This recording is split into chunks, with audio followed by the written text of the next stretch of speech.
In order to set up the TechnoCNC tool changer, you open up the Techno interface.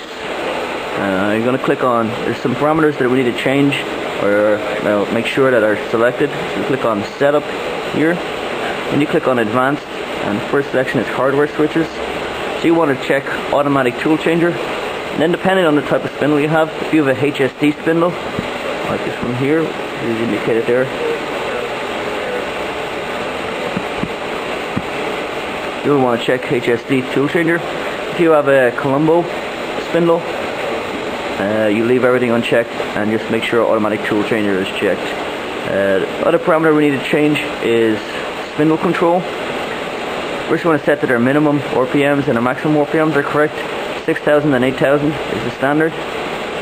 Then for spindle control, we want to go on spindle control mode 2, which is Automatic Tool Changer. And then we click OK. The interface will have to close down to restart, and that's okay. But when it opens up again, we'll have the correct parameters set for an Automatic Tool Changer.